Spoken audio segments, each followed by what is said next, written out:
What is the secret of Soylent Green? New York City, in the year 2022. Nothing runs anymore. Nothing works. But the people are the same. And the people will do anything to get what they need. This is the police. What they need most is Soylent Green. The supply of Soylent Green has been exhausted. Return to your home.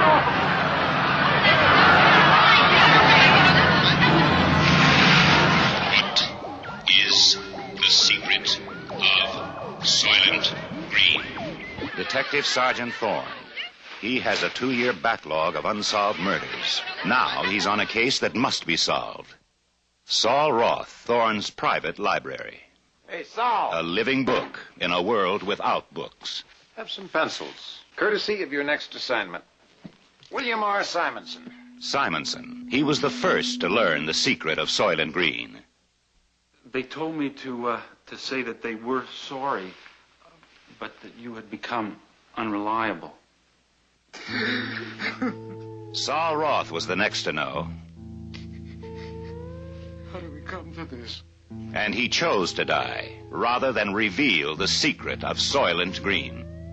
What is the secret of Soylent Green? Why did you set up Simonson? I didn't. Cheryl. Let's see your hands. Officially, she's furniture. She comes with the apartment. She belongs to the tenant. How many times you been in trouble with the police, Cheryl? Never. Can't hear you. Never. Captain Hatcher.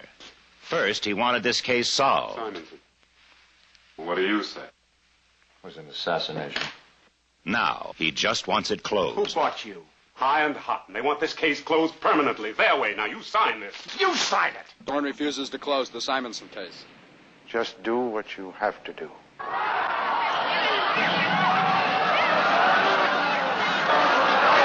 Where did you go with Simonson? He took me to church. Church. Bless me, Father, for I have sinned. It has been 6 months since my last confession.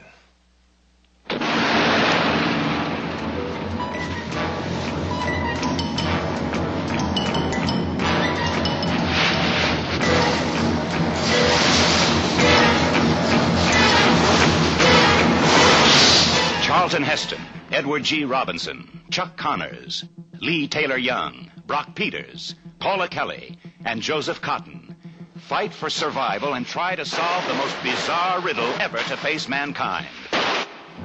The search for the secret of Soylent Green. You will find out why Soylent Green means life. You will find out why Soylent Green means death. We gotta stop him! What is the secret of Soylent Green? Please! Overpopulation. This episode of Destructomundo. It's on, it's on. There's no sound. Play with the rabbit ears. Parts, incredible as they seem, are not the results of mass hysteria. Mass hysteria. What do they think we're imagining all this? Destructomundo. From witnesses to the effect that people who acted as though they were in a kind of trance were killing and eating their victims prompted authorities to examine the bodies of some of the victims. Medical authorities in Cumberland have concluded that in all cases, the killers are eating flesh. People they murdered. Repeating this, it is probably just as impossible in Cumberland County. Civil defense authorities have told you that murdered victims show evidence of having been partially devoured by their murderers.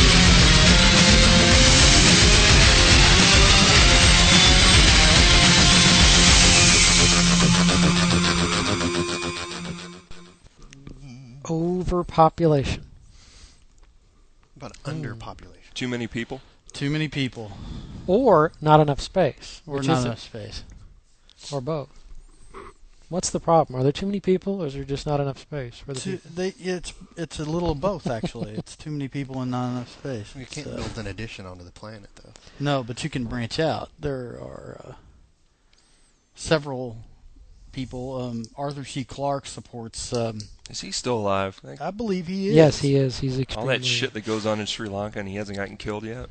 He's still alive. Jesus. Yeah, he's I don't know, he's probably well into his 80s, I would say. He's got to be pretty old. Yeah. I figured maybe the tsunami got him or something. I mean, you see pictures of the guy. I mean, I've seen pictures of the guy using an old, like, Odyssey portable computer, when they came in, like, the 200-pound suitcase, that show writing. he used to have that used to come on... What channel did that come on?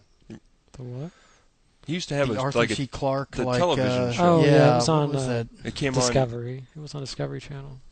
Well, this was before there was a Discovery Channel. It was some I think channel it might have been. cable, but yeah, I know what you're talking about. Because then, yeah. I remember the world of strange yeah, stuff. I remember that. And always Yeah, had that crystal skull. The strange yeah, because it opened up with a crystal skull. And then UFOs. And it came on, I think, either Nessie. before or after the Leonard Nimoy. It was that shit. Yeah, because that's the best. The Bigfoot show. Insert show. Yeah. That was the best show, man. I love that stuff. Too many. But yeah, Arthur C. Clarke apparently he supports the ideas of some philosopher or scientist. I don't know what he is, but he was talking about people that should be moving out toward the asteroid belt, living on the asteroids. Like, even though it's terribly risky to live like on an asteroid and they might hit each other. I don't think we're quite technologically sophisticated enough to be no. moving large numbers of people. Well, he says that it could be possible to do in roughly 75 years. No, what's there? Living like on Mars, on like Ganymede, Titan, all the planets pretty much covered in his books. So well, maybe aren't there easier solutions to this problem than moving off? The guy invents the satellite and he thinks he can tell everybody where to move. I don't like under the ocean. Under the ocean, subterranean, I was going to thinking piss off the something like- Atlanteans. I don't know about you, but have, Namor's not a guy I want to and piss the off. and the You could lizard just men get- that live. you got just get rid of people. Well, I was going to say there's two. Yeah, No, you got like the that. only two. Do a death race every year. The two factors. Death race. Since you have two Logan's factors, Run, you just get rid of everybody. you have too many people and not enough space. You either need to get rid of some of the people or find some more living room space. We all need to live in our colleges. So no, that's no thanks. But we've learned the fallacy of that in Biodome. If Pauly Shore can't do it, I can't do it. But yeah, I mean, obviously we're over 5 billion people now, and it's just going to keep growing. 11 billion is supposed to be the point at which saturation is. Well, I mean, you realize there's obviously still plenty of space on the Earth, right? But it's anybody who's driven across Indiana knows it's places that. that people don't want to live. You can't move Kansas. You can't move 500 million people into the Sahara Desert. So there's plenty of space for people, but they are where they are, and they don't want to move into these other. All the good bits of the Earth are taken. The stuff that's left. Well, I mean, and if you look at like. That's why we got to tear down some of that jungle in Amazon. Obviously, rainforest. pave it over. Right. Well, I mean, if you look at places like Brazil China, needs a parking lot. When you look at places like China, I mean, the problem is not just that there's so many people, but the way that there's it's so set many up. Chinese people. Yeah, there's so many non-white people, and we know how they drive. So, but no, I mean, the problem is not just with the raw numbers, but it's the way the problem in China. You've got so many of them coming from out of the rural areas into the cities. Right. So the populations are just exploding in these huge urban centers. And it's the same thing, with Rio and Sao Paulo. These cities of just ungodly millions and millions and millions of people. I mean, I've got a good friend who's working in Mexico City now. That's population is close to 25 million people. 25. Can you fucking imagine people. that?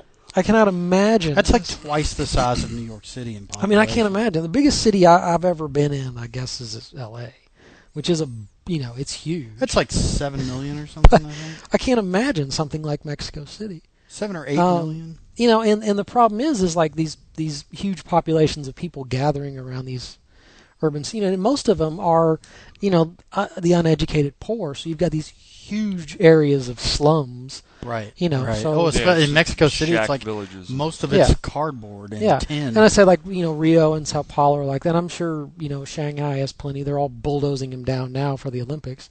Got to get them out of the way before the foreigners come for the Olympics. Right. Let's bulldoze down these tenements and kick them out of the city for a while. But so I mean, you've just got all these people, and I guess they got no option. I mean, the rural, the agricultural economy, I guess.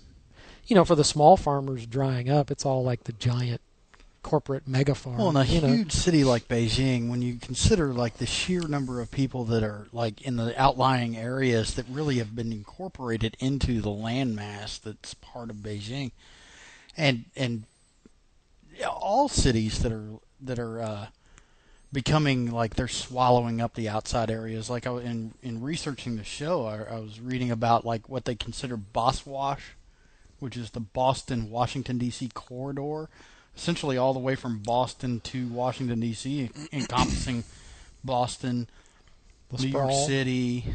The sprawl? The sprawl, right. And then which is what, New York to Atlanta, wasn't it? Yeah, or Mega City 1 in Judge Dredd that ran from Miami to Boston.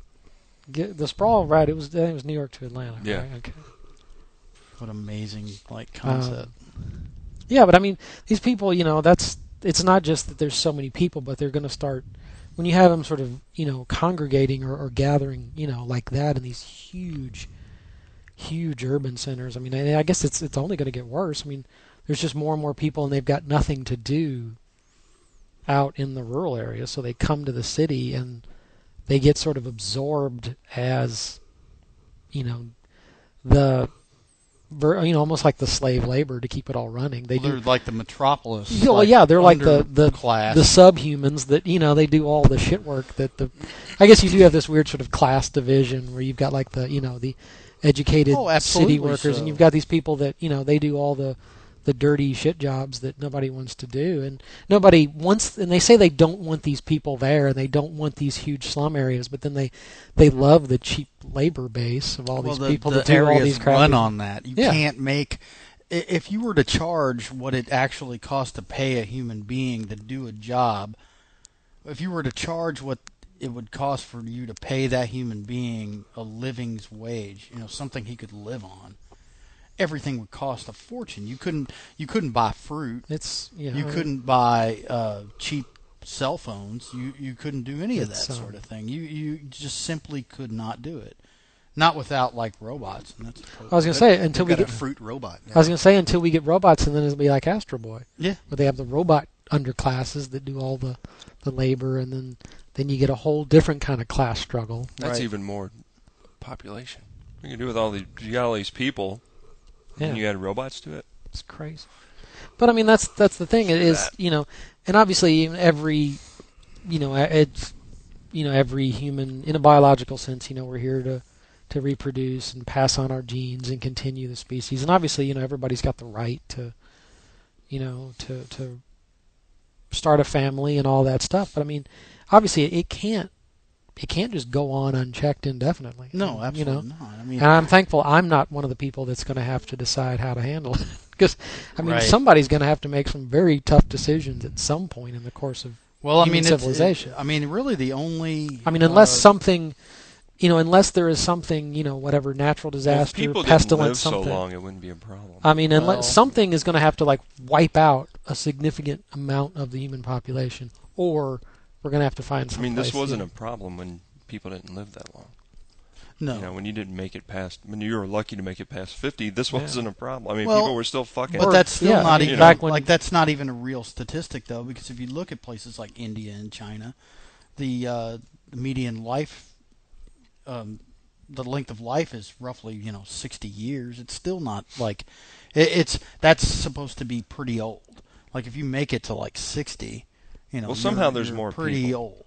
And it didn't happen over. No, it wasn't like a magical it's phenomenon. It's medical science. People are surviving things that would have killed them, right? Centuries ago, or if you go way back. I'm sure like Neanderthals, you're probably lucky to make it to 35. I mean, it's well, it doesn't have to some be of the age. most heavily, But I mean, some of the most people heavily are populated living- places in the world suffer from great disease. It doesn't have to be age. It just has to be whether or not a pregnant woman's got a 1 in 3 chance of living through childbirth. Yeah, I mean, you've got people, yes, all that stuff. yeah. I mean, you've got people living longer, which gives them, obviously, they can have more kids.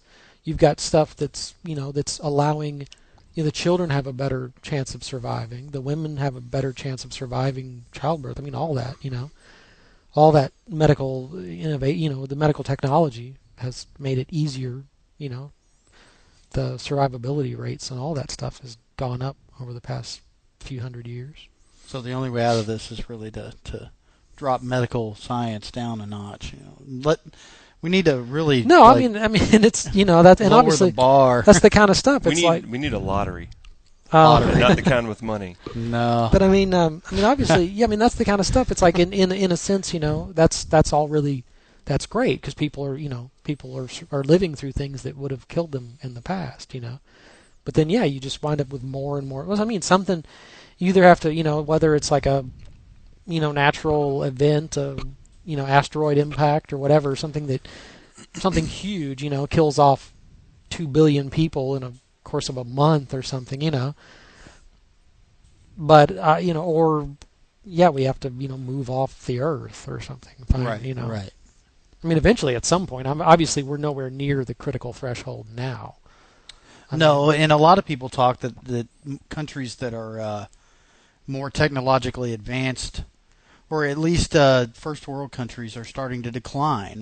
Like Russians apparently don't breed enough. Japan has actually, for the past about 20 years, has had a major decline in the birth rate. But yet they have Tokyo, which is like this megalopolis. But if you look at it, it's not a very big place. I mean, Japan's a very small. Yeah, I was country. say Japan. It's easy right? to Yeah, overpopulate that. Japan is a small country, and for their size, they have a pretty big population. But that population is localized in, probably 3 or 4 big cities. Right. I mean, but it is a study in how people live together in a very, cramped environment. Like is it bison? No, not bicentennial. It's biennial. What's the J.G. Ballard story about? Like the people that live in they get like a 4 foot, or it's like a 4 meter square place Biennium? to live. Yeah. Yeah, they've got the. And then then there's enough like people born that they have to cut it down a meter, and it's like they go, all these people are bitching about. That's the one with the city that's like, it's all like the 3D giant. Yeah. You go like 40 blocks up and then 50 blocks right. Yeah. And then because it's like the big giant 3D mega city. Everybody lives in cubes essentially. So yeah. But it's like you got to travel like through the city, like up and down through the I think it's Millennium, but yeah, you get to a place where essentially everybody lives on a little plot, with all their things in one little square room, probably, well, it said 4 meters. It was I think it was 4 meters by 4 meters or something like that, and then eventually they figure out they have to lower it by a meter. Yeah. So the stories, about the changes have to be made to squeeze in another meter, and the fact that everything's all tight. But it's just the way that people have to live together in an environment where there are so many of them. Not just the famine that would occur. I mean, which is completely like a different subject entirely. I was going to say, in addition to, like, that's, I guess, a component of the limited amount of space is obviously there's limited resources. Right. But in the social environment in an overpopulated area, the way that people deal with What if people were another. just smaller? If you, like, selectively bred the population. But our health smaller. has again put us in a position where we're all giants compared. Well, to I know, but I mean, we could genetically science produce can tiny people. do anything, right? We should just make big food, like food of the gods, like giant food. Make everything else look bigger. But then all the giant when the giant animals get loose, they kill off a bunch of people. Yeah, exactly. Giant rabbits eating people. Giant rats. Marjo Gortner in a cabin with a shotgun. No, it's all about DeForest Kelly and the giant rabbits, man. That's lupus. That Food of the Gods movie is so awful. Oh yeah, that's all I remember. It's not lupus. It's lepus. Lepus is It's also the Latin for wolf. Yeah, that's right. And it's that. I think the last time I saw lepus was at a hotel bar. Yeah. That might have. I think the last time I saw a scene from lepus was Night at of the the Lepus? Executive West bar. Yeah. Night of the Lepus, right? Night of the Lepus. I actually watched it. The great DeForest Kelly is a leading man. That's very strange. Mm-hmm.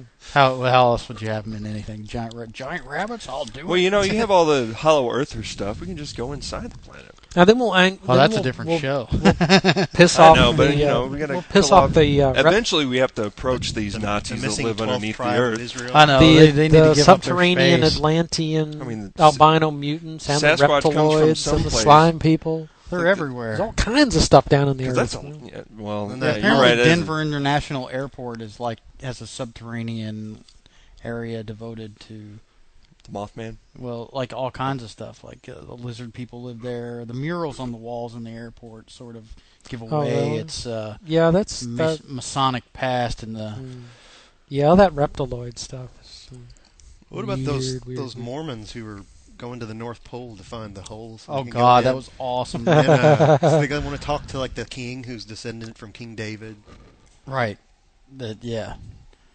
It's the whole yeah. Oh, never mind. Again, it's another story for another time. But back to where we just go were. Kill all them off. The kind of environment that people would live in a megalopolis, like a giant super urban environment where there is no outside land, like there is no farming. Everything is done like hydroponically in factories from now on. You know, it has to be condensed down to an area that's small enough to fit like a factory. You know, not like the giant fields that once, you know, grew like just enough food for like a city to survive on. Now this thing, you know, has to produce enough food for a whole nation to survive on, like an industrial complex of growth. And that kind of situation where you basically don't have a rural environment at all, and the kind of social inequities that take place in an urban environment where you have an underclass and an overclass and people that like work in that every day, and the kind of policing that you have to have for the type of crime that takes place in those things, because the type of urban areas that we have now are unheard of in any time in history. They just don't. They have never existed. So the types of social interactions are brand new. What do you mean? They don't. They haven't existed. Well, like New York. I mean, people even from like large cities in the past. At the time, you consider like that there are a lot of people from New York that really. I mean.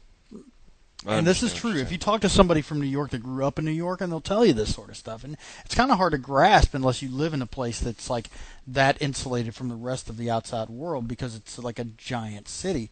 But if they never really traveled outside the city much, if their parents didn't go on vacation somewhere else, these people really have no idea what's outside New York. They sort of have a grasp of it, you know, obviously. But like if you get the average intelligence person of average intelligence, I should say, and you ask them, where's Michigan, like on a map, and they're just like dumbfounded. They have no idea. Yeah. Or they're like everything outside of the city is irrelevant. Outside of the dome. Right.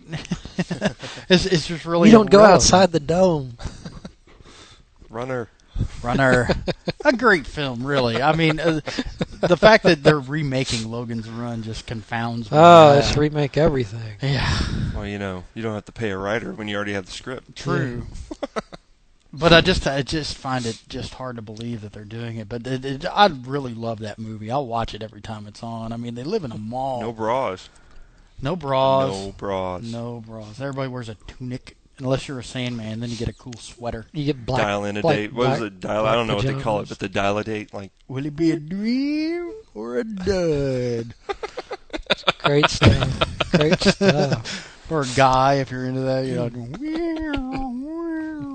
why'd you put yourself in the machine if you weren't going to want to do it? That's what he says. You know, like, I don't know what I was doing. Great stuff. Oh my God, that's the best. The box. Fish, plankton, sea greens, and proteins from the sea. Great. That was the dude who was on Sanford Son all the time, vying for the affections of what was Fred Sanford's girlfriend? And they were always Oh my competing. God! What? The guy who played box, the actor, was always on. He's Sanford right. Son. That's Yeah, that's Roscoe Lee Brown, Yeah, isn't it? Roscoe Yeah. Lee Brown. Was it Grady? No. He was, Man, that he would've was been- always like Fred's Nemesis. in I regards to don't whatever remember Fred who Sanford's that girlfriend was. No, I don't. I don't remember. The rival junk dealer. That's Roscoe Lee Brown as the actor. That's funny That because I played was box and watching was Sanford on and Sanford Son and today. Son. He's got a real distinct voice. Yeah. I just can't remember that character, but that's great.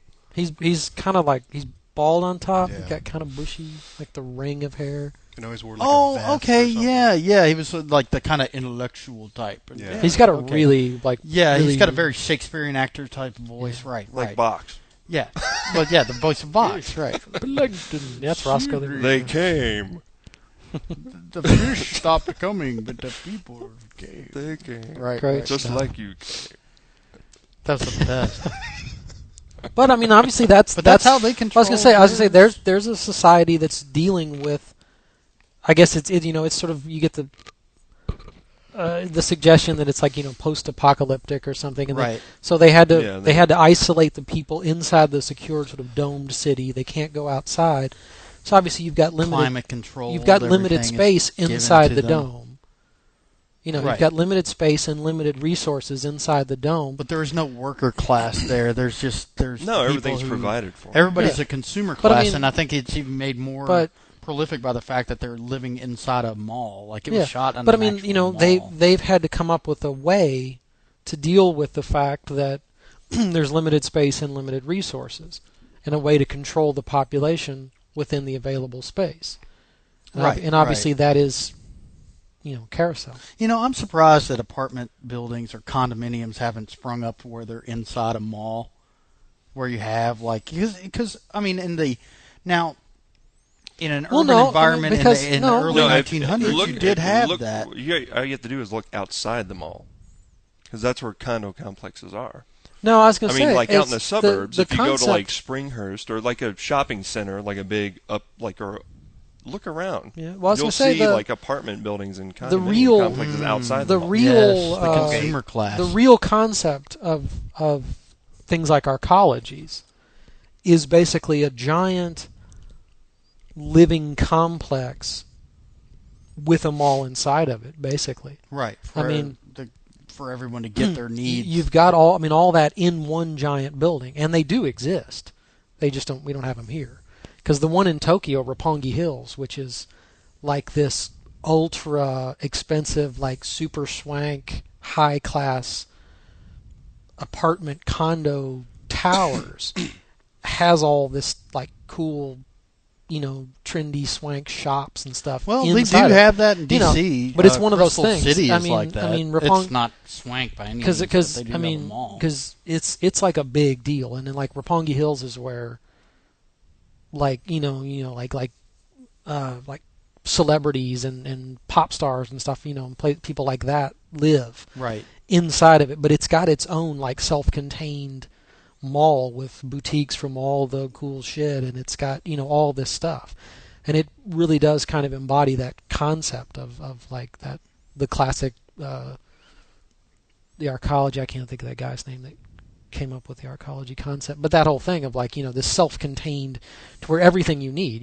here's your condo or your apartment where you live, and you go down to this floor to do your shopping, and you go to this, and then that type of stuff. And it's a that sort of condensed ultra urban thing. But I wonder if they kick you out when you turn 30. But no, I was gonna say that like the thing with Logan's Run, no with, old people with Carousel, and obviously, when you reach your 30th birthday, and you have to. I mean, that's it seems.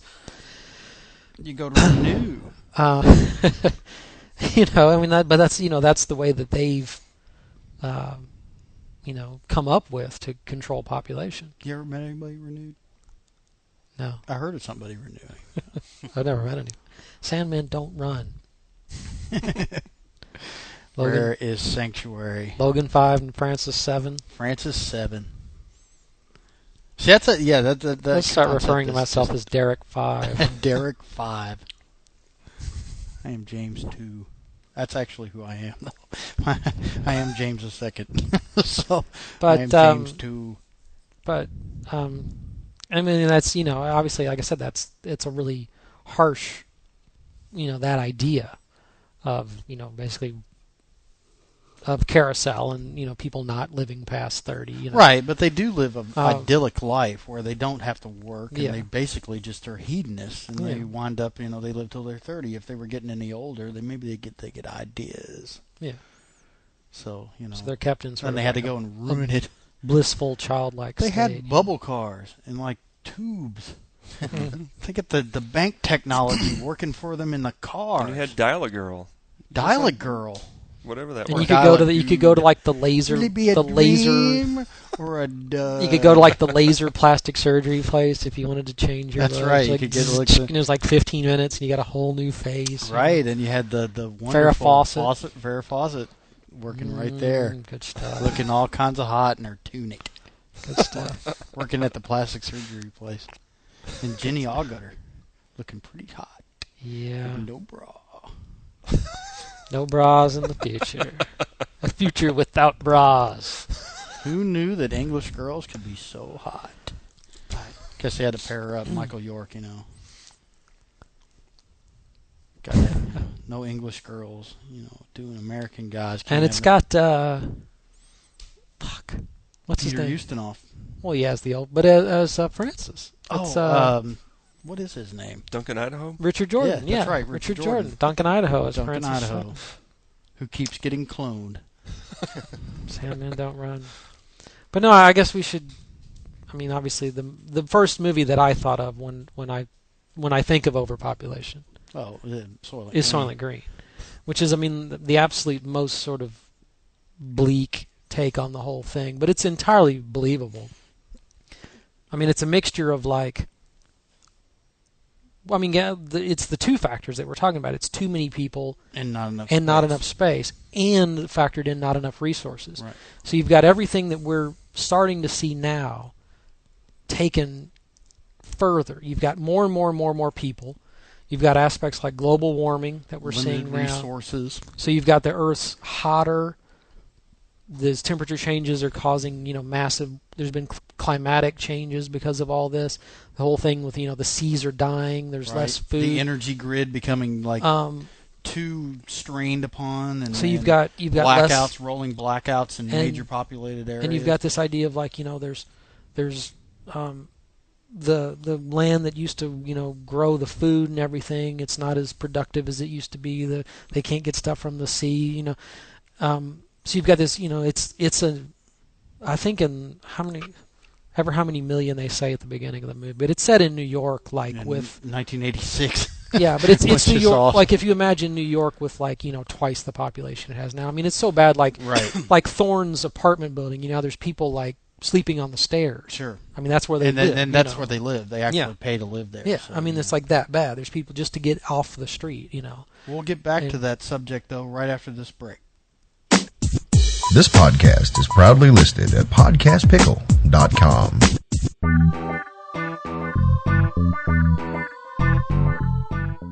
My name is Jack Ward, and I'm host of the most inclusive club on the net, the Sonic Society. Each week we meet and listen to the very best radio drama has to offer from the 21st century. You'll hear works from all the great innovators of audio cinema. Podcatch us at www.sonicsociety.org. Okay, we're back, and with the incredible loss of resources that take place in that, cause like so many problems. Like you have like no food. You've got everyone pretty much living on like government handout rations. Right. You go down every day to get your daily allotment of the processed food and a little bit of water, and that's all there is. Right. And you're lucky if you have like that little apartment that Thorne and Saul have is like. I mean, that's a big deal, but obviously he's got a good job with the police force. There's lots of people out of work. And Saul's a librarian. Or they do. Or he's a researcher. He's a book. Yeah, he's a book. There's a lot of people out of work, a lot of people that just barely have any sort of menial job to do, So, I mean, they're like that, but they don't have a big apartment. They don't have much, but they're better, and there's... Saul has to ride the bike every day to charge the batteries. Yeah, so they can have the refrigerator run. The utilities are spotty if there's anything, but that's just, you've got twice the population, you've got almost no food, very little water. It's, like I said, there's sort of you get the aspect of like there's global warming. It's very hot. Right. Everybody's just sort of miserable all the time. Well, the original the novel is Make Room, Make Room, written by Harry Harrison, who wrote the Stainless Steel Rat books. Which is, I have the novel Make Room, Make Room, but I've never read it, so I haven't either. I don't know how it. Differs. I know he writes some scathing satire with the Stainless Steel Rat, though. So but I mean, be good stuff. Yeah, Soylent Green is like that sort of bleakest, harshest. And obviously the big discovery that's the finale to the movie. I mean, it's about the darkest, bleakest, most hopeless take on right. on the sort of this overpopulated, resource-starved future. I mean, that's the point of it. It's meant as a big warning. Well, that, right. And then you have like people like giving up their, where suicide is actually looked upon as being. Like that's the going home. That whole thing of like institutionalized like euthanasia clinics. Right. You can go and have like your last moments be idyllic and peaceful, and you can choose the kind of environment in which you want to go out, where you get to see like a sunset beach or some sort of green grass, something that doesn't even exist anymore. You get to see like in high def. On a giant screen in front of you while you lie down and get pumped full of chemicals and go out. To be perfectly honest, I don't see that being very far away. If anything, the only thing I believe holding it back in this day and age is the Christian right. The people that are really against anybody committing suicide because they believe it's a crime against God to do so. Because otherwise, I think there's a lot of people out there that believe that going out in your own choosing is the best way to do it. Because there's so many things in this life that are going to kill you anyways. Why do it, in some horrific accident? Or why not go see Dick Van Patten? Exactly. He'll get you the lay right down deal. on a comfy bed with some classical music.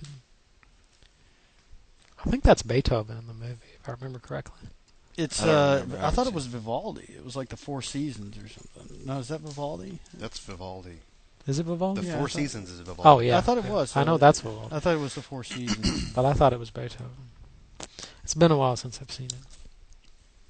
But obviously, like I said, it's inevitable that obviously people are going to keep reproducing, and unless something radical happens, obviously we're going to.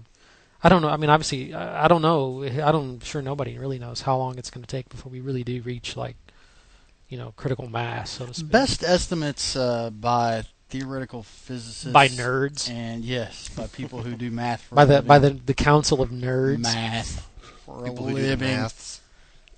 Yeah, the new math, the people that do the new math. Mathematicians, math illusionists. Math no, lizards. That didn't work very well. I'll tell you. Numerallusionists. So what do the nerds say? Numerologists. They say 2050 is the point of saturation. That by that point, 11 billion people will exist on the Earth, and the current rate of food production will no longer be enough to survive or to keep the people alive. There's a lot of people talk that we're getting to the point where the only animals that will be left are domesticated ones, like cows and chickens and that sort of thing, and we'll just have domesticated livestock as animals. I don't think it'll be quite that bad. You'll have with the extinction of species, all the special, the more exotic specialized animals will die off, and you'll have a world full of sparrows and white-tailed deer and coyotes. The stuff that can live anywhere on anything, right? And feral pigs, And did you hear about the story that there's 10 feral pigs were running out like there's 10 wild boars or like wild pigs running around Bernheim Forest. Like they're tearing up a bunch of stuff, surprise and me. like they're just like getting rooting for that's stuff. those things are incredible. Yeah, somebody are they like the size of like elephants? Or I say one, like one pig gets loose. I don't know if they have tusks. One pig gets loose from somebody's farm. They get out in the woods. Like 2 weeks later, yeah, they've got hair and the tusks. Yeah, and they just go wild like so quickly, and then they can just eat fucking anything. They root. And then when they find another one, they reproduce prolifically. Yeah, I mean pigs. It's incredible how quickly those huge groups of feral pigs, and then they're incredibly destructive once they get in numbers. So yeah, you'll have stuff like that. You'll have sparrows, white-tailed deer, coyotes, feral pigs. Well, if people would just get over their aversion of eating bugs, we'd probably be all right. Well, at one point, at what point do we decide though that it's? Because otherwise, they're going to be our greatest competition. I mean, with the sheer number of people, I mean, I hate to drop it like this, but I mean, we revert to cannibal, to where we actually start eating each other. I mean, we take it upon ourselves to use the huge biomass that has become ourselves and start to munch down. I guess the Soylent Green scenario is as harsh as that is, and it's still somewhat removed. But I mean, that's one thing because it's like spoiler alert. If you haven't seen the movie, we're about to spoil it for everyone. If you haven't seen the movie, you need to you have 30. Come out of your you have cave. 30 seconds, and then we're dropping the load. So, but I mean, that's one thing because I mean, obviously.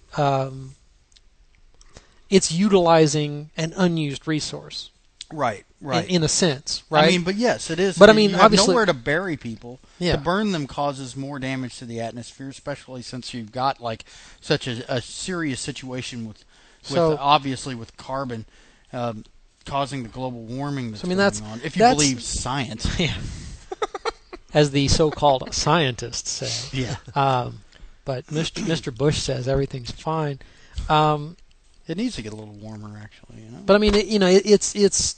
But the thing is, it's not going to heat up universally. There's places that are now colder than they used to be. No, yeah, so it's exactly. It's not like everything's just heating up. The thing is, like everything's just fucking changing. We'll be able to grow chocolate and coffee in more places than we can now in Michigan. Yeah. So, but no, I mean that's the Soylent Green thing is it is horrible and unthinkable and inhuman as it seems. They're just utilizing an unused resource when they, obviously there's so few resources and, everything's horrible and unpleasant. So, but I mean, obviously the next step and the horrible thing to consider would be a sort of institutionalized cannibalism where you're actually breeding people for food. consumption. Yeah, right. and you've got a sort of, which is the ultimate sort of like that class thing, with like the upper and lower, the subhumanoid class where people are actually like bred. Well, I mean the whole now that we've as a spoilered that we've given our given our little spoiler alert, but the crux of the entire picture is that Soylent Green is people. But I thought, what if the company that makes Soylent Green decided to get their marketing team really behind that statement and Soylent Green is people. People helping people. People that care enough to give you the nutritious needs. Like I always remember your daily life. I always remember the Simpsons, the future one where Bart's eating the Soylent Green cereal and it says "now with more girls" on the front. It's got the big like explosion star that says "now with more girls." But I mean, that's obviously they're taking dead people that are being carted off in the waste disposal trucks, and people think they're going to like the incinerator plant, but they're actually being processed into this little green wafers. That, and everybody loves Soylent Green because you've got Soylent. You've got Soylent Yellow, which is like the fake bread. Yeah. And there's Soylent Red. Just the fake meat. The fake meat. And they're okay, but there's the new Soylent Green that everybody loves. Yeah, and it's tasty. Which they claim is like some... plankton.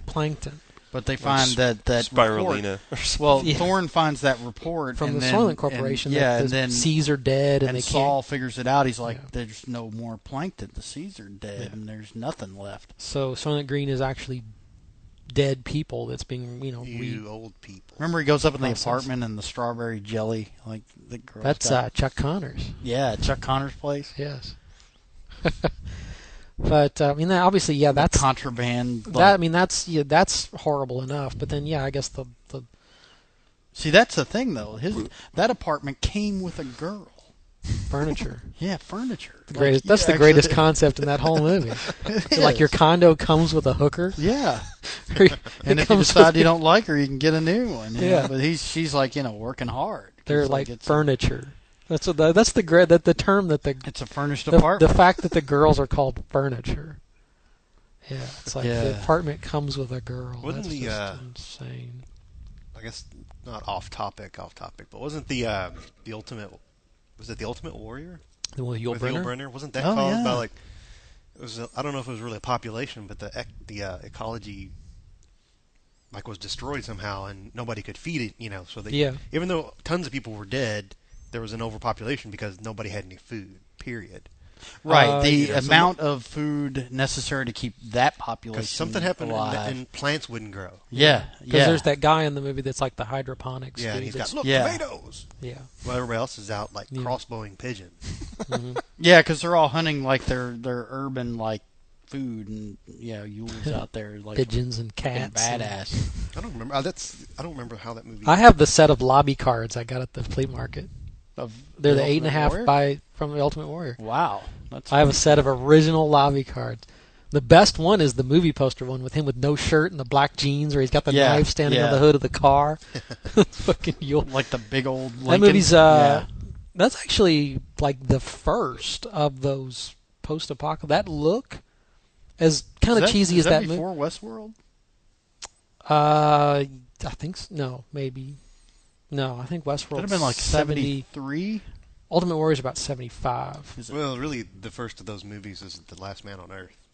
Yeah, but I mean that look of the post-apocalyptic with the people with the raggedy clothes and the bomb. That look. Actually, that movie really pioneered the stuff that a few years later you had Mad Max, and then you had the whole explosion of those movies. And actually, Ultimate Warrior is directed by Robert Klaus, who directed Enter the Dragon. And some blaxploitation films as well. I did not know that. I think he did. But he directed Enter the Dragon, and that's 73, and I think, and then Ultimate Warrior. Because I think he basically worked. If I'm not mistaken, I could be completely mistaken, but it seems like I'm remembering that he moved from blaxploitation films to the. But movie that Enter but the yeah, Dragon was, I have not seen Ultimate. That, I have not seen Ultimate Warrior. We need to have just a laptop here tuned to IMDb. Right, so we can do that. Yeah, we do. We need fact checker. Destructomundo is on the lookout for a fact checker. But but Ultimate Warrior, it has been years since I've seen it, but it has that. That guy that's trying to grow food. They probably just filmed it in Detroit. Yeah. I mean, it's East St. Louis. It's for Escape from New York. Apparently they're making that movie again. Yeah, that's what we're talking about. It's ridiculous. We're talking about it right before you shut up. Oh my god! I cannot believe. And then what if they remake Escape from L.A.? Yeah, I guess they'll have to, right? That's well, that can't be a bad idea. No. Did they make a second one? I didn't realize they made a second one. Yeah, it's like a Highlander. The only two good parts in that is was it Jeffrey Combs who was the. I don't remember much of anything. Is either Jeffrey Combs or the except guy the who played lame Grandma surfing Wormtongue. sequence. Play the what? The guy in Riptide? No, the guy who played Grandma Wormtongue. Brad Dourif. Brad Dourif. There's one of those two played the plastic. I thought you were talking about my favorite show, Riptide. They lived on a boat and they had a robot and a helicopter. How cool is that? Yeah. Can't believe everybody doesn't love that show. I haven't seen it since it was freaking on. private eyes that live on a boat in a harbor and have their own helicopter with the big teeth on the front. Big pink helicopter, big teeth. And their own And they have their own fucking robot and nerd. And they're totally getting all the chicks and they got a robot and a helicopter. How cool is that? And they live on a boat. I'm telling you, man, that show deserves to be remade by Michael Mann. Somebody was just going to, sitting around going, how can we one-up Magnum PI. Yeah, we get a helicopter and a robot. No, they had a helicopter. They had a helicopter. And they lived on a mansion. Yeah, but they didn't have like a giant Huey. I mean, that thing was monstrous. Sikorsky. Yeah, it was a big Sikorsky, like one of the massive movers. It was the big green, no, it wasn't the Jolly Green Giant. Yeah, it was a Jolly Green Yeah, Giant. Jolly Green Giant. So they nicknamed him in Nam. Yeah, in the Nam. Back in the world, they call him Sikorsky.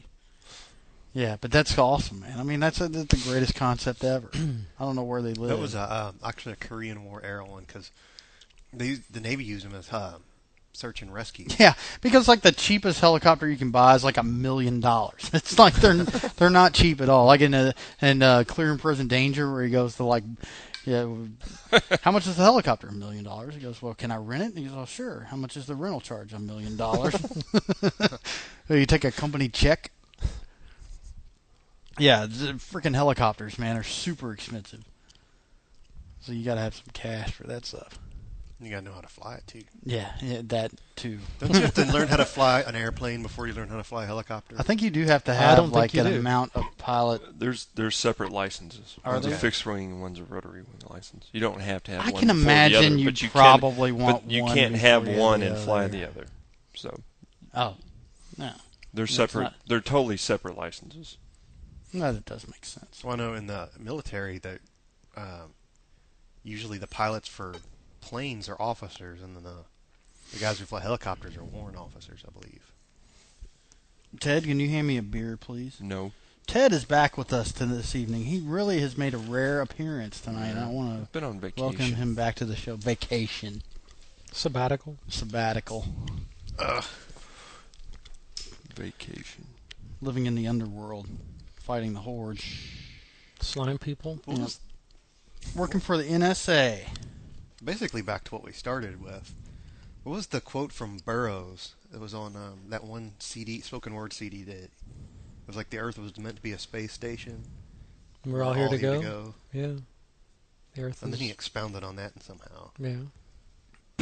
Well, there's been a lot, that's the whole concept behind Spaceship Earth. That's Buckminster Fuller, Spaceship Earth, yeah. That we're all on this ride together, and that working together brings us all together. Those two never met and talked. That would have been a fascinating conversation to be a part of. Yeah. Well, the concept isn't unreal. I mean, if the more people there are, I think the more things that are possible. I mean, if overpopulation pushes us into a direction where we do branch out into the rest of the solar system and invariably the universe, I think that's a good thing. I mean, we need to develop terraforming. Right. I mean, it's a matter of time before it's seen that will be a realistic thing to do. It's so expensive to go into space now. And I mean, by all accounts, if all you have to do is read 1960 science fiction just before the moon landing, where everything was in full gear to go to the moon, and everybody knew that we were going to do it, and we were just going to go to the moon, and everybody saw that as being going like to kick the moon man's ass and harvest their cheese. We were going to take over the moon, which could have really saved us a lot of trouble. Turn it into the 51st state and say, "Fuck you, Russia." That's what it was all about. Ruskies. But all of that, even the We're bleak science fiction had us like living on other planets, by like the 1980s. Breeding with alien women. Green ones. Green skin slave chicks. Triple-breasted whores of Eroticon 6. I was reading hot Vulcan women. Hitchhiker's series, and they were talking about space travel. And it's really funny, so I'm not going to do it any justice, but they were talking about how when it started off in the Galactic Empire, they get pissed off at somebody and be like, "Oh, we're going to go kick their ass." So they design multi-generational spacecraft. Yeah. And then by the time they got there, they had already developed faster than light travel. And they had gotten there before and killed everybody that they needed to kill. But then this multi-generational spaceship would show up, and they'd have nothing to do, so they'd have to fight somebody else. Right. I don't know. Those books are just genius. Yes. But they do point out some of the difficulties when dealing with long-distance space travel. Yeah. Right. And the other concept of multi-generational travel. Because I forget what the first one was, but the second one was a book by Frank Herbert called The Jesus Incident. And they're on one of those multi-generational spaceships. And it's got, an artificial intelligence guiding it. And the main character is like the chaplain psychologist. It was kind of interesting, but. Well, didn't we speak of that in the last episode with the multi-generational ship where the guy ends up going to the planet to rescue all the people, like off of the prison planet, where what were we talking about? Was that Ballard again? That doesn't sound familiar. There's a J.G. Ballard story about a multi-generational spaceship. Yeah. But that turns out to not actually be a spaceship. That was an experiment. I remember the concept, but it's an experiment. It's a sealed, contained thing to simulate, basically. But they think maybe that's why it triggered in my mind. But they think they're on a spaceship, and it's like people having kids and raising the kids and thinking they're on a voyage. Right. But it's all self-contained and being observed as like a sort of experiment. He did a lot of stories that were kind of like that. Like the one where the guys all have their hypothalamus removed or something. Yeah, they don't need to sleep. And then they just start going insane. Yeah, because they realize that sleep isn't just a biological need; it's a psychological. So they stay awake and forever, and then they all go fucking nuts and kill each other. Yeah. That he's sci-fi, but it's the predominant science is psychology. But he loves that stuff. But and then his novel High Rise is set in one of those giant, super overpopulated arcologies. Yeah, we talked about that one in Dystopia. Yeah, and what happens when it sort of goes wrong. Where the guy's like living out there with like burning, like eating the dog on the side of the balcony. That's the opening scene from that book. He's cooking a dog on a fire of phone books on his balcony of his apartment. Because the whole thing is like shut down and the power went out. And but it's the idea that they've become so insulated from the world. They're unable to because everything they ever needed was in their little place. So when it sort of slowly starts to break down, and they don't realize that it's the idea of they're so cut off from the outside world, they don't think we could just leave and go someplace else. Right, they have to stay where they're at. They all withdraw and just sit in their apartment, and then you have the people from the 31st floor are waging war against the people from the 28th floor, that kind of shit. But I'm gonna have to order that book. Is it a novel or a short story? It's a novel. I have a paperback up there. Most of J.G. Ballard's stuff is novel form. It's not large, it's not thick stuff, but it is novel form. It's not quite. But I mean, the sort of I guess. We seem to be. I mean, obviously, we're a long way from large-scale movement off the planet. I mean, that's a long fucking way. Yeah, but I mean, we can definitely see the beginnings of the overpopulation problem, especially with the limited resources that we have right now, starting to take place with the rolling blackouts, like I was saying, in cities where it's the power grid is basically just overstressed by the sheer number of people, especially in the summer when everyone's using their air conditioner, and like me right now. Oh yeah, I'm blasting mine. I mean, it's just a beautiful, glorious 60-degree color. I love it. But yeah, I mean that's the thing though. I mean you have these places where the grid basically shuts down overnight, and they were talking about places like Arizona, where you have these populations that are overstressing the limited resources of a desert environment, like Phoenix. Let's build a giant city. Right. I mean, you got a city whose mean average temperature during the summer is 110 degrees actual. I've been to Phoenix, and it is a giant city in the middle of the fucking desert. Yeah, and there's no river. The Colorado River feeds it from over 100 miles away.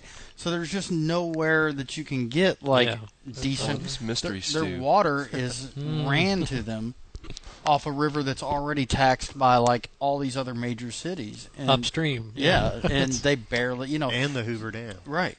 Water to them is like gold, and I mean it does cost a lot to live somewhere like that. It's like living in Arrakeen. It costs a lot. Yeah, right. You're like the well, yeah. I mean that concept of limited resources. I mean that's obviously for years. People have been saying that in the near future, you're going to have this issue of water rights, and people is going to be bigger and get worse. And people having wars over water, access to water. Well, it has happened in the past. Yeah, Syria has almost gone to war with Turkey before because of the. Yeah, I mean you've got all these people. Dam. Yeah, the people. Well, Babylonia went to war against. People downstream from other people, if a river passes through your country, do you have the right to do whatever the fuck you want to with it? With the river before, like it leaves. Yeah, because the people downstream, don't they have, they're saying we've got the right to water from like it too. Right. It's like the dams on the Nile. So, it's like the Aswan Dam, like and all that stuff. That city and The Man Who Would Be King, and they're complaining that like they figure out when we take baths and they pee in the water. Oh yeah. Yeah, I mean that kind of stuff. It's like, and it's obviously it's just going to get worse, and you're going to that concept of right. I mean when you have look at the problem with Sudan and Egypt. I mean Sudan is looking at an overpopulation problem, even though they have all the problem with Darfur. Well, Darfur's taking care of some of it. Yes, it is. The problem in Darfur they're cleaning is a out different some problem than you may be thinking of. But yeah. They're taking care of some of that population. Sudan is barren. It's a big fucking country, but but I mean, much in it. That's the thing, though. They live by the same river that the Egyptians live by. So I mean, you end up with like a problem with the usage of water from one country to another.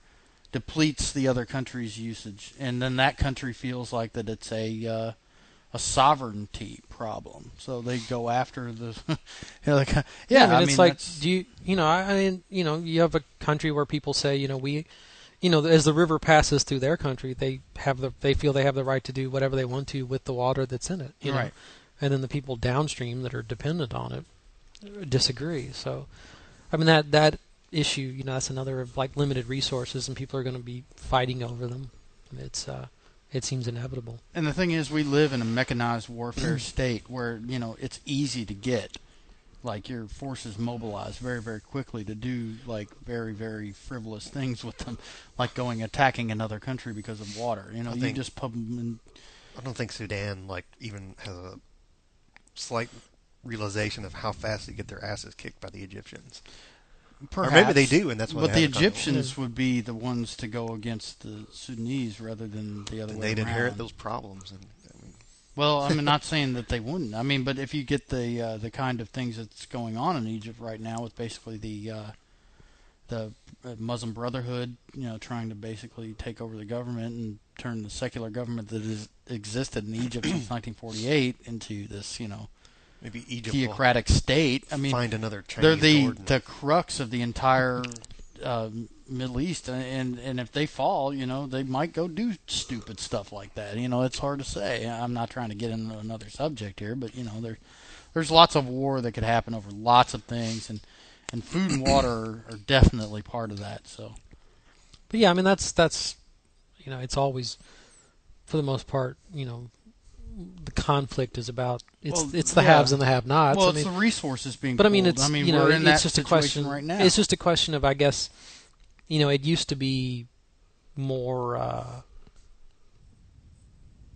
It used to be more like I guess, not really essential, things. Well, I'd like to know. But I mean, like when you have people actually like going to war over something like water, well, or it like happens over other stuff. Happens over oil. But I mean, that's what I mean. I guess traditionally it's been about less like basic, sustenance sort of things. You have more of like the machining of the to feed the machine of the industrial nations, sure, that type of thing. You can manufacture water in a way. I mean, you can desalinate. The desalination process is too expensive. It's easier to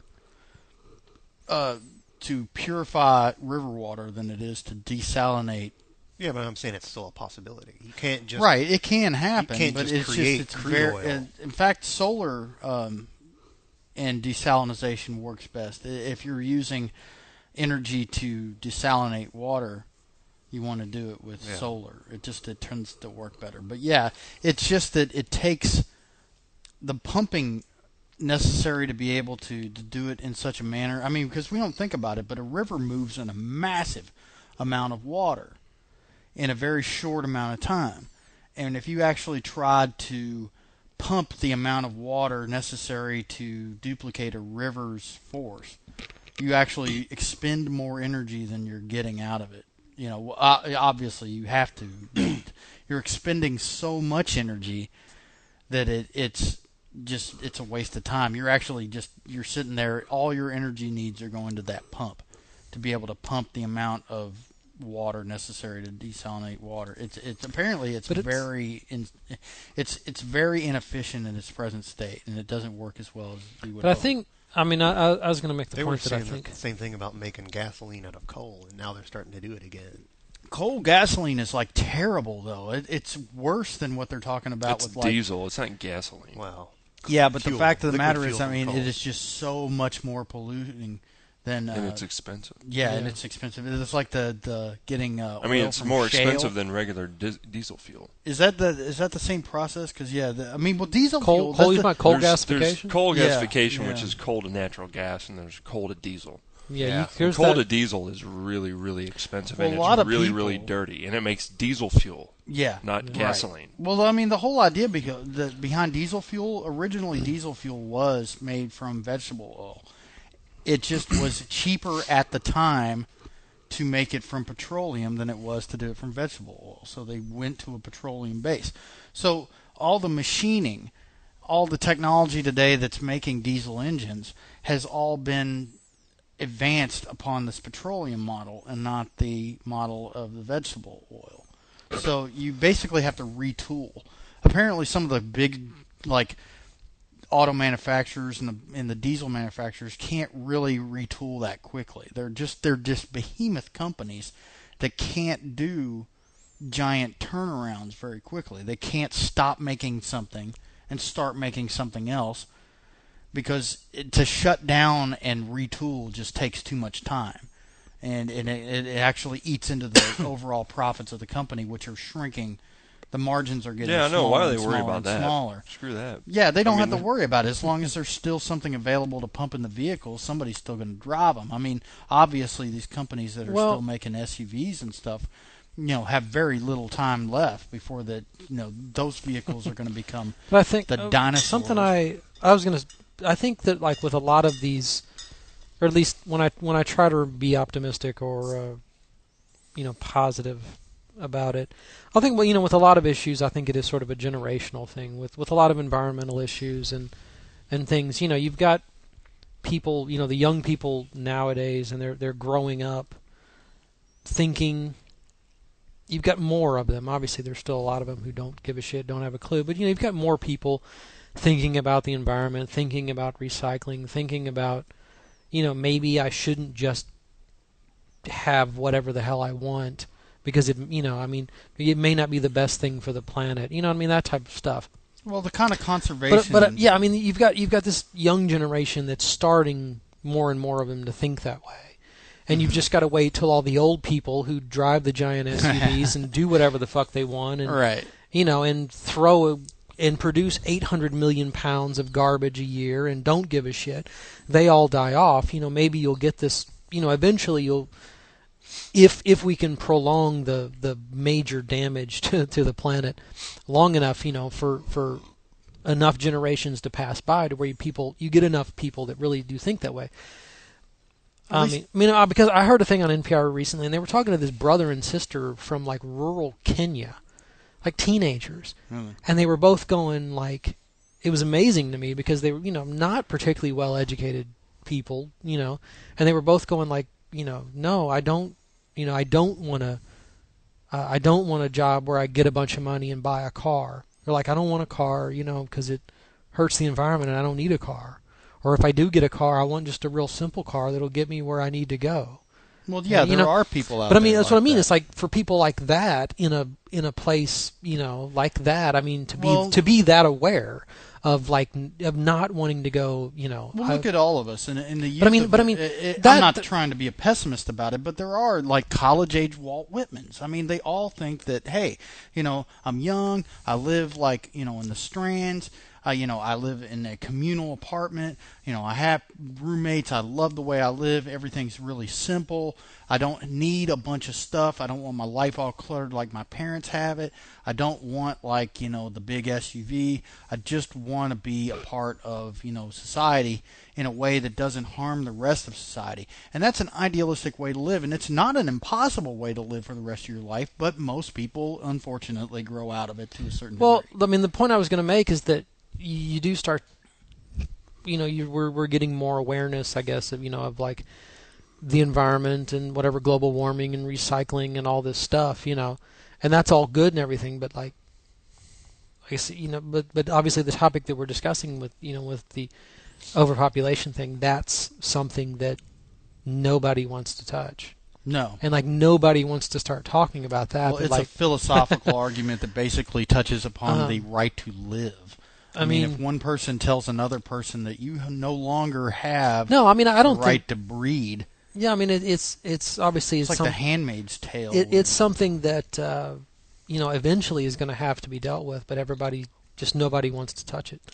It's been dealt with very poorly by countries that have to. Like China. No, I mean, I think the one-child policy has actually been quite successful. But the methods in which numerically speaking, but socially speaking, there are no women in China. Yes, which is why now they want to register embryos. As soon as you can determine the sex of an embryo, they want it registered on paper. So they want them tested for the fact that they're getting a child that's a woman or a female. And then when they have the child, if that child winds up missing or dead, they're going to charge the family with murder for killing the child. Yes. Wow. Well, they're going to have their overpopulation of males. Not all of them are going to start dying out, but a lot of them are going to start dying out because a lot of them contract AIDS. And a bunch of them are killing themselves because they're miserable. Yeah, true. But they just need a place to do it. But yeah, I mean, numerically speaking, the one-child policy has worked pretty well. Until recently, when more and more people have started to get a lot more money, and they can say, "Fuck it, let's have more kids," because it's a sign of like conspicuous consumption. Right. To have more than one child, I can pay all the extra taxes because I have all these other. Well, it's the American dream. It's the house, the 2.3 children, the car for everybody in the family, and the giant automobiles. But I mean but the idea of, we can't just keep going the way we are and reproducing basically as much as we like. Right. I mean, nobody wants, and like I said, I'm so glad that I'm not one of those people that's going to have to make the harsh decisions. Sure, and I don't see how. At least I don't think I'm going to be one of those people. I just don't see how, unless the order for a new and better tomorrow actually does take over. Yes. Unless we actually do succeed in our bid to seize power for the new and better tomorrow. The ONBT. Awesome. Once we march. Well, we've gone from talking about like the threat of overpopulation, the specter of living without the resources of life, I guess. With the things that we did, the food, the water, the oil, the energy, all those things, and we talked about the ways that society suffers from the lack of those things, and the science fiction that touches upon those types of issues. And people are stupid, lazy, and self-absorbed. Well, yeah, we're people. I mean, that's kind of the definition. I mean, as long as that's the norm, things aren't going to change. Well, we're not all philosophers. We at no time in history has all of us been, romantic philosophers. All of us. We all live on that day-to-day life where we have to scrounge for what we have, regardless of your place in life. For the most part, unless you're just living and you don't have to work. Say, very few people enjoy their jobs to the point. Like philosophers? Exactly. Philosophers. So you just live and don't have to work? Yeah, exactly. What a great job. That's awesome. I'm going to bitch endlessly, but I'm going to write it down and publish it. Yeah. No, I guess they're not all like that. But. Well, you can get rid of the SUVs. You All you have to do is just deny women driver's license. Oh. Well, they're going to get rid of themselves, though. There's no way around it. That's a joke. Actually, it's not a joke, but sort of. Hey, they are smooth to ride in, man. I bitch about them all the time, but tonight I actually got to drive one, and you see the road well. It's comfortable. You got plenty of room inside of them. You can drive through or over just about anything. Yeah, homeless people are no longer a problem. It's really a those people in their Priuses, man. You can just roll right over. Exactly. You and your battery-powered vehicle and your smarmy look. Prius won't even slow you down. Take that, Cameron Diaz. But there are obviously plenty of issues involving like the idea of overpopulation. Send your views to destructomundo@gmail.com. We would love to hear from you. We haven't gotten as much email as we'd like to have recently. There are some emails that I'd like to read on the show coming up. I did not have them with me tonight. Again, Adam's idea of having a computer nearby might not be such a bad idea. And we may actually be moving down to the news bunker. I have expanded upon the seating arrangement and have gotten myself a nice chair. Did you clear some of the debris out of the detritus? Yes, actually I have. Yes, it's quite the area now. So we may be moving back to the news bunker. Derek's underground bunker. Derek's country bunker. We got both kinds of music here, country and western. Maybe maybe coming to an end. So yeah, we may be going back to the news bunker, at least for a short stint. Anyhow, I could bring the laptop in here and set it up. We could do that too. I mean, no one asked. We're not thinking, are we? I could drag my Again, send your recommendations to us at destructomundo@gmail.com. That's destructomundo@gmail.com. And there's been a few people, although if you're getting this show, obviously you know the situation and that the website address has changed from destructomundo.com to destructomundopodcast.com. This was an interim change. And we are working to get the original domain name back because they are charging us for it, apparently. So they're charging to hold it for us, but they're not actually charging us for server space. It is a problem, and we are trying to work it out. And so, soon we are going to get the. Maybe you should just mention who it is so somebody out there can just hack it. VisaWeb. Yeah, VisaWeb was our former host and has been charging us for nothing. All they have apparently is our domain name. That's it. That's all they have, and they don't own it. And we all know that's not worth anything. We just have it registered with them through Network Solutions, and all they're doing is holding it. That's it. And they're not hosting a site for us or anything, but they're still charging us for it. So VisaWeb sucks. I don't care what Leo Laporte says. That's the reason why I got it in the first place. He said it was pretty good. Later on, it turned to shit.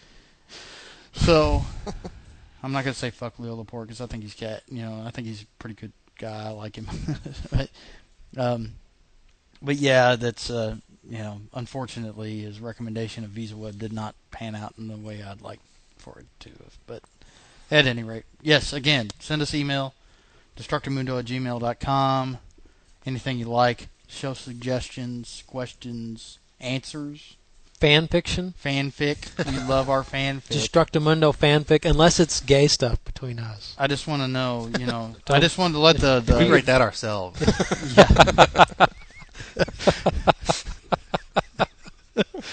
We got plenty of that. The Derek Adam love story. We pass those around. Dude, I wrote this story where you and Adam were getting it on.